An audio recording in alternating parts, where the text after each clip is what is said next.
مبارک رمضان کی بہت بہت مبارکباد پیش کرتا ہوں اور دعا کرتا ہوں اللہ تعالیٰ ہم سب کو توفیق عطا فرمائے کہ زیادہ سے زیادہ نیکیوں کو لوٹ سکیں ہم اس مہینے میں اور جتنا اپنے گناہوں کو دھو سکیں، آمین۔ اور یہاں پر جیسے کہ آپ لوگوں نے اسکرین پہ بھی دیکھا، ہمارے ساتھ آج اسپیشل پروگرام ہم ماہ رمضان کے سلسلے میں آپ کی خدمت میں پیش کریں گے۔ ڈاکٹر شبر علی ہمارے ساتھ موجود ہیں، سلام عرض کرتا ہوں آپ کی خدمت میں، شکریہ ادا کرتا ہوں آپ نے ٹائم نکالا۔ اور اس کے ساتھ ہمارے ساتھ کیسر صاحب بھی، کیسر عباس صاحب بھی موجود ہیں۔ ڈاکٹر کیسر عباس آپ کا بھی شکریہ ادا کرتا ہوں، آپ کی خدمت میں سلام عرض کرتا ہوں۔ جی ناظرین، گفتگو جیسا کہ آپ لوگوں کو پتہ ہے آج ہمارا جمعرات کا دن اور ہفتے کے موضوع کا نچوڑ ہم لوگ نکالنے کی کوشش کرتے ہیں، کسی نتیجے تک پہنچانے کی کوشش کرتے ہیں گفتگو کو۔ تو گفتگو کا آغاز کرتے ہیں، ہمارے دو مہمان یہاں پر موجود ہیں۔ بات شروع کروں گا آپ سے ڈاکٹر شبر علی، اور یہاں پر جیسا کہ ہمارا موضوع چل رہا تھا پورا ہفتہ دوسروں پر اعتماد کرنا۔ بہرحال ایک دفعہ ہمارے پروگرام میں یہاں پر گفتگو ہوئی کہ مختلف اقسام ہیں اعتماد کرنے کی۔ جو بات ہم اس ہفتے ہم نے پروگرام میں جس پہ زیادہ زور ڈالا وہ یہ تھا کہ آپس میں ایک دوسرے کے اوپر، جو گھر کے اندر ہو گیا، کام کرنے والی جگہ پر ہو گیا، کہیں پر بھی آپ باہر ہیں، دوسروں پہ اعتماد کرنا کیوں ضروری کیوں ہے یہ اعتماد؟ بسم اللہ الرحمن الرحیم۔ ناظرین کی خدمت میں سلام عرض کرتا ہوں اور امید ہے کہ ناظرین خیر و عافیت سے ہوں گے۔ ماہ مبارک رمضان کی مبارکباد پیش کرتا ہوں میں ناظرین کی خدمت میں۔ یہ مہینہ ضیافت اللہ کا مہینہ ہے۔ اس مہینے میں ہم مہمان ہوتے ہیں اللہ سبحانہ و تعالیٰ کے، اور امید ہے کہ ناظرین بھی اس مہینے میں ان کے نماز و روزے قبول ہو انشاءاللہ۔ اور یہ مہینہ ایسا مہینہ ہے کہ جہاں پر ہمارے گناہیں دھوئی جاتی ہیں، یہاں پر اللہ سے قریب ہونے کی کوشش ہوتی ہے، اور اس مہینے میں چاہیے کہ ہم کو جتنا ہو سکے نیک کاموں کی طرف آگے بڑھے اور برائیوں سے دور رہے۔ بے شک، بالکل، کیونکہ احادیث میں، روایت میں اس میں یہ ملتا ہے کہ اس مہینے میں شیطان کو جھگڑا جاتا ہے، ٹھیک، اور اللہ سے قرب حاصل کرنے کا موقع فراہم ہوتا ہے۔ صحیح۔ اسی اللہ سے قرب حاصل کرنے کا ایک طریقہ یہ بھی ہے کہ اللہ پہ توکل کرے۔ ٹھیک ہے، توکل بھی ایک وضع کا اعتماد ہے، ایک وضع کا بھروسہ ہے۔ بالکل ایسا ہی، یعنی بغیر توکل کے آپ اللہ سے قریب نہیں ہو سکتے۔ یعنی آپ کے جو تمام امور ہیں، آپ جب توکل کرتے ہیں، یعنی اللہ پہ بھروسہ کرتے ہیں اور اللہ پہ چھوڑتے ہیں، تو اس پہ آپ کو خود دیکھتے ہیں کہ آپ کو کامیابی حاصل ہوتی ہے، اور آپ کو جو چیزیں جو ہے سو اس کے بعد آہستہ آہستہ آپ کی سب چیز ٹھیک ہوتی جاتی ہے۔ اسی طرح جامعے میں، سوسائٹی میں بھی اعتماد، بھروسہ لازمی ہے، ضروری ہے۔ خواہ وہ گھر میں ہو، دوستوں کے ساتھ ہو، کام پر ہو، یا تو سوسائٹی ہو، یا نیشن وائز ہو، یا جو خود مملکت میں ہو، کہ آپس میں جو باہمی میں جو بھروسہ جو ہوتا ہے، جو موجود جو ہے، اس سے سوسائٹی آگے بڑھتی ہے، اس سے چلتی ہے۔ نہیں تو بنا اس کے کوئی سوسائٹی کامیابی کی طرف آگے نہیں بڑھ سکتی۔ جیسا کہ اگر ماں باپ کی، اگر گھر کی مثال لے لیں، ماں باپ کو اگر بچوں پہ اعتماد ہے اور بچوں پہ بھروسہ ہے، تو پھر وہ اس سے یعنی ٹھنڈی دلی سے سوچ سکتے ہیں کہ ہاں ہمارے بچے صحیح راستے پہ چل رہے ہیں اور گمراہی کی طرف نہیں جا رہے ہیں، اور ان کی بات سن رہے ہیں۔ ٹھیک ہے۔ اور ویسے بھی جب بھائی بہن یا دیگر رشتہ داروں کا آپس میں اعتماد، جب موجود ہوتی ہے، اس کی جب فضا جب پائی جاتی ہے، تو اس میں تقریباً سارے امور آسانی سے آگے بڑھتے ہیں۔ اور کیونکہ اعتماد ایسی چیز ہے جو آئندہ کے لیے چیز ہے، آئندہ کے لیے سوچتا ہے انسان، یعنی اس کے حال کے نہیں۔ یعنی اعتماد، میں ناظرین کو واضح کرتا چلوں کہ دو پارٹیز کے درمیان ہوتی ہے، ایک بھروسہ کرتا ہے، جس پہ ایک بھروسہ ہوتا ہے، اس پہ بھروسہ کرنے والا اپنی تقریباً تمام ساری جو چیزیں ہیں، خواہ وہ والنٹری ہو یا بائی فورس ہو، اس کے اوپر بھروسہ کرتا ہے اور اس کے اوپر چھوڑ دیتا ہے۔ اور یہاں پر اس کا کام ہے کہ جب وہ بھروسہ کیا ہے تو اس کو پورا بھروسہ کو اپنے حد تک رکھیں اور اس کا جو مسٹرس نہ کریں اس کو۔ بالکل صحیح، بہت شکریہ ڈاکٹر صاحب، گفتگو آپ کے ساتھ بھی آگے بڑھائیں گے ہم لوگ انشاءاللہ۔ اور یہاں پر ہم چلتے ہیں کیسر عباس صاحب کے پاس۔ کیسر صاحب، ڈاکٹر شبر علی نے کہا کہ ایک سوسائٹی کا ایک بڑا اہم جز ہے بھروسہ، اعتماد کرنا ایک دوسرے پہ، سوسائٹی اس کے بغیر چل ہی نہیں سکتی۔ کیا آپ میری اس بات کو مانتے ہیں کہ جہاں جہاں اسلامک سوسائٹی آپ کو نظر آئے گی، جہاں مسلمان آباد ہیں، وہاں پر ایک بڑا خوشگوار سا ماحول دیکھا جاتا ہے ہمسایوں کے درمیان، بے شک وہ ہمسائے نہ بھی ہوں، آپس میں کسی کو کسی چیز کی ضرورت ہے، یا کوئی مہمان آتا ہے دروازے پہ، اس کو اندر بلانا، کھانا کھلانا، زیادہ یہ چیز دیکھی جاتی ہے۔ اگر ہم موازنہ کریں غیر مسلم سوسائٹیز سے، اس بات میں کتنی حقیقت ہے اور اس کی وجہ آپ کیا دیکھتے ہیں؟ بسم اللہ الرحمن الرحیم وبہ نستعین انہ خیر ناصر و معین۔ شکر ہے اس پاک ذات کا کہ جس نے ایک مرتبہ پھر ہمیں ماہ مبارک رمضان کی سعادت نصیب فرمائی اور ہماری زندگی میں یہ بابرکت مہینہ ایک مرتبہ پھر لوٹ کے آیا. جتنا شکر ادا کریں کم ہے. اس کے بارے میں خداوند عالم نے قرآن مقدس میں فرمایا بسم اللہ الرحمن الرحیم یا ایھا الذین آمنوا کتب علیکم الصیام کما کتب علی الذین من قبلکم لعلکم تتقون. اے ایمان والو روزے تم پر واجب کیے گئے ہیں ویسے ہی کہ جیسے تم سے پہلے والی امتوں پہ واجب کیے گئے تھے اس لیے کہ تم متقی ہو جاؤ. تو قرآن نے روزوں کا فلسفہ واضح بتا دیا, آشکارا بتا دیا, کوئی مبہم نہیں, کوئی متشابہ نہیں کہ روزے کا فلسفہ انسان کے اندر تقوی کا پیدا کرنا ہے. تو ہماری زندگی میں ماہ مبارک رمضان لوٹ کے آ گیا. ہم آج سے اپنے آپ کو ایک پیمانے پہ, ایک ترازو پہ تول لیں کہ آیا ماہ مبارک رمضان سے پہلے کی ہماری جو زندگی تھی وہ زندگی اور ماہ مبارک رمضان کے وارد ہونے کے بعد کی ہماری زندگی میں کچھ فرق آیا ہے یا نہیں آیا. اگر فرق پیدا ہو گیا ہے, مثلا پہلے میں نماز شب نہیں پڑھتا تھا, آج سے شروع کر دی, میں نے رمضان کا استقبال بھی اچھے انداز میں کیا, اس کی خوشی بھی منائی, مبارکباد بھی کہی. اسی طرح سے پہلے خدا نخواست میری زندگی میں جھوٹ تھا, اب میں نے ترک کر دیا اس کے احترام میں, تو میں نے اس کا صحیح اس شریف مہمان کا کی صحیح مہمان نوازی کی. خیر, اور جب ماہ رمضان گزر جائے تو آدمی اس وقت بھی اپنی زندگی کے اوپر ایک نگاہ کرے اور دیکھے کہ میں کچھ تبدیلی اس بابرکت مہینے سے میرے وجود میں آئی ہے یا نہیں آئی. تو خیر یہ چیزیں ہیں کہ جن کے اوپر مفصل ہمارے علماء بات کر رہے ہیں اور کرتے رہیں گے انشاءاللہ.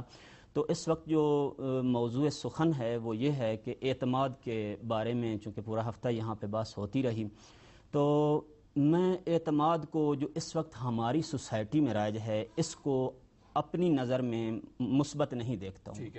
یہ اعتماد کوئی اعتماد نہیں ہے. مثلا اعتماد کی 3 صورتیں ہیں. ایک اعتماد یہ ہے کہ انسان اپنے آپ پہ اعتماد کرے, ایک اعتماد یہ ہے کہ انسان دوسروں پہ اعتماد کرے, ایک اعتماد یہ ہے کہ انسان خدا پر اعتماد کرے. یہ جو پہلے 2 اعتماد ہیں یہ اعتماد ان کو علماء نے بھی ریجیکٹ کیا ہے.